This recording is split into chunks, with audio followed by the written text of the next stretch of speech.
Spiritual Materialism. From Wikipedia, the free encyclopedia. Spiritual materialism is a term coined by Chogyam Trungpa in his book Cutting Through Spiritual Materialism. The book is a compendium of his talks explaining Buddhism, given while opening the Karma Zong Meditation Center in Boulder, Colorado.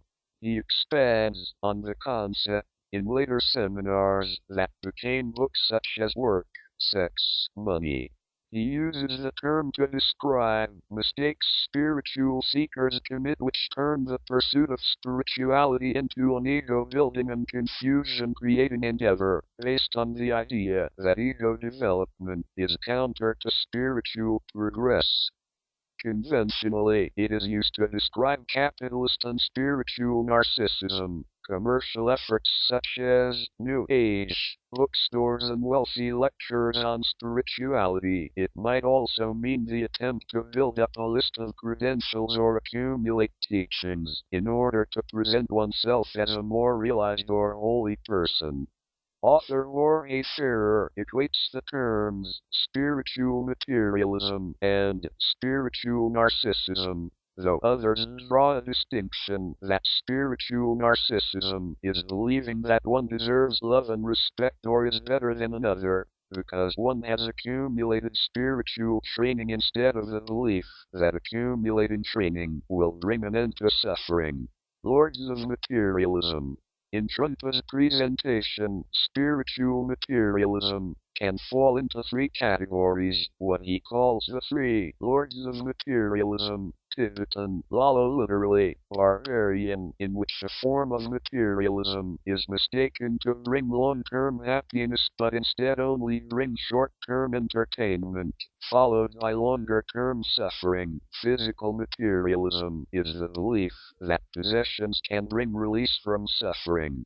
In Trungpa's view, they may bring temporary happiness, but then more suffering in the endless pursuit of creating one's environment to be just right.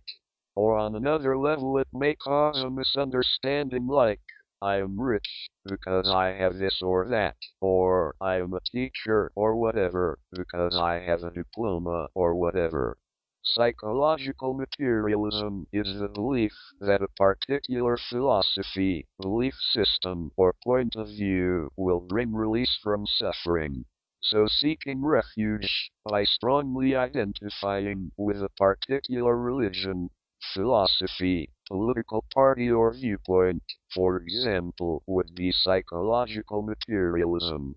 From this the conventional usage of spiritual materialism arises, by identifying oneself as Buddhist or some other label, or by collecting initiations and spiritual accomplishments, one further constructs a solidified view of ego. Trungpa characterizes the goal of psychological materialism as using external concepts, pretexts, and ideas to prove that the ego-driven self exists, which manifests in a particular competitive attitude.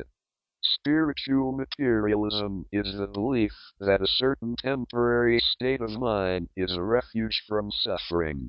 An example would be using meditation practices to create a peaceful state of mind, or using drugs or alcohol to remain in a numbed out or a blissful state. According to Trungpa, these states are temporary and merely heighten the suffering when they cease. So attempting to maintain a particular emotional state of mind as a refuge from suffering, or constantly pursuing particular emotional states of mind like being in love, will actually lead to more long-term suffering. We do live in a materialistic world. The preachers try to be the number one preacher on TV. And the successful TV preachers make some big bucks, and they live in mansions, and fly $20 million private jets. Boy do the big-time TV preachers know how to live the life of a successful materialist. Ego. The underlying source of these three approaches to finding happiness is based, according to Trungpa, on the mistaken notion that one's ego is inherently existent and a valid point of view. He claims that is incorrect, and therefore the materialistic approaches have an invalid basis to begin with. The message, in summary, is don't try to reinforce your ego through material things, belief systems like religion, or certain emotional states of mind. In his view, the point of religion is to show you that your ego doesn't really exist inherently. Ego is something you build up to make you think you exist, but it is not necessary and in the long run causes more suffering. My writing. We do live in a materialistic world. The man or woman who has the biggest house and the most expensive car, they have succeeded in acquiring the materialistic elements that they, and it seems, everyone else wants. Humans are naturally competitive. They compete as individuals and they compete as groups. My school is better than your school. My church is better than your church. The preachers on TV are part of the competition for who is the most holy man with the most followers who donate money to the holy man who is on TV. Football is not the only thing that humans compete in. The hippies were not materialist. The hippies thought there was more to life than owning a big house, an expensive car. The 60s and 70s social group believed it was more important to be happy, much more important than being rich. The hippies were indeed idealists who were never able to make their dream come true. The hippies tried communal living where everyone was equal and there was almost no authority. So this meant everyone was really free. However, the hippies were not successful living in their communes, so they one by one left the commune and went back to the society, and they had to go to work like everyone else and participate in the rat race and compete with everyone else.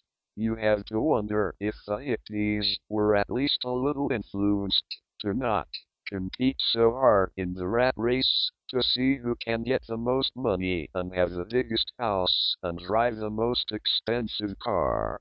I'm sure the man's book on spiritual materialism would be interesting to read, and I would think the book has sold quite well. The man who wrote the book has a really good line of bullshit.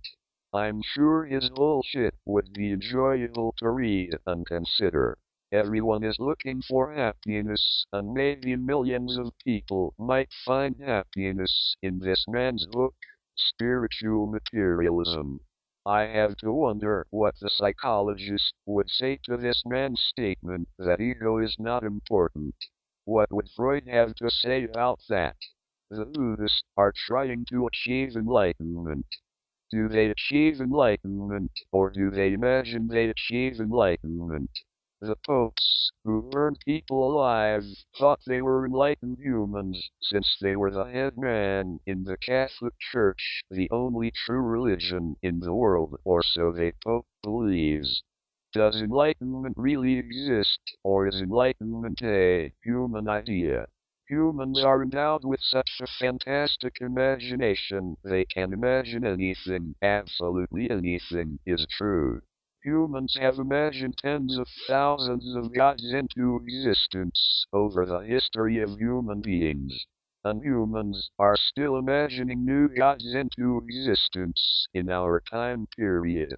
If a human is highly charismatic, and if he has a good line of religious bullshit, he can start a new religion and his followers will treat him as if he is almost God on earth.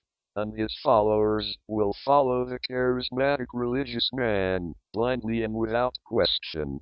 This is the essence of religion, to follow blindly and never question what you are told when it comes to the gods and religion. When the world was in the Middle Ages, anyone who questioned the Catholic Church and its teachings were burned alive. In the Islamic world today, no one can question Muhammad or the religion Muhammad dreamed up, Islam. Anyone who questions the Islamic religion publicly in the Islamic world will be executed fast by Sharia law. Spiritual Materialism.